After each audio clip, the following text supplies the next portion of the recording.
back with 843 TV. We're at Schiller and Hamilton, and Bennett himself is talking to us today about the different areas of law that you do handle and help folks with. We just talked about personal injury. Now let's talk about workers' compensation. Well, you know, workers' comp is rather unique in that it's an injury that happens while you're at work. And the definition of an injury, workers' compensation injury, is an injury that arises out of an injury by accident that arises out of and in the course and scope of their employment. So, you know, it's not just an injury that happens at work, but it has to arise out of the course and scope in your duty. So if you're engaged in your work activity and you suffer an injury, then you may be entitled to workers' compensation benefits.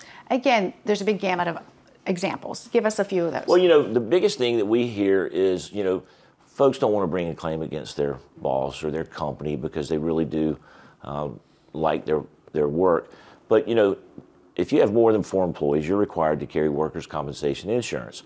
So the claim technically is against the insurance company, and they get to dictate your medical treatment, and they get to, it's sort of a safeguard. It was designed to protect the employer and the employee. It protects the employer in that they're not subject to the normal damages that you would see in a personal injury case. You know, you don't get the non-economic damages in a workers' comp claim. You only get basically three benefits. So the claim is designed to provide medical treatment and weekly benefits. And if you suffer some type of permanent injury at work, any disability associated with that permanent impairment, you would also be entitled to. So there's a misconception. A lot of people believe that, you know, they're filing a claim against their boss, or they may get fired, or you know, they really like the company they work for.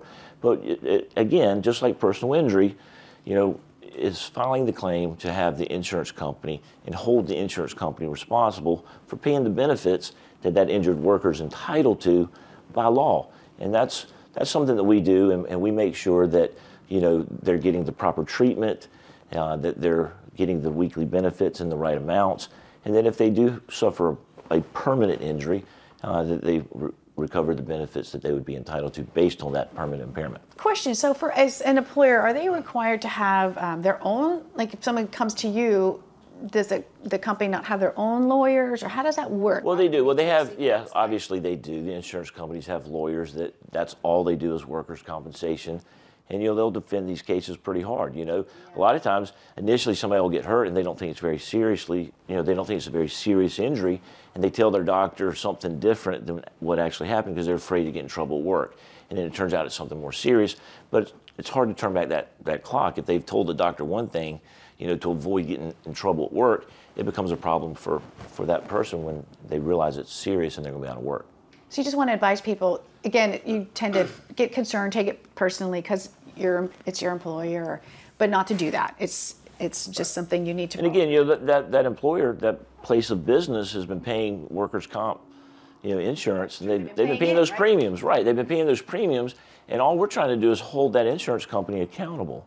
We're not technically going after the employer. And a lot of times injuries don't manifest itself right then. There might be something later on down the road, right? And we see that all the time, yes. Mm-hmm. So, you know, the first thing to do is if you think you've suffered an injury, is to get in touch with us. We'll talk about it, and we'll try to help guide you through the process.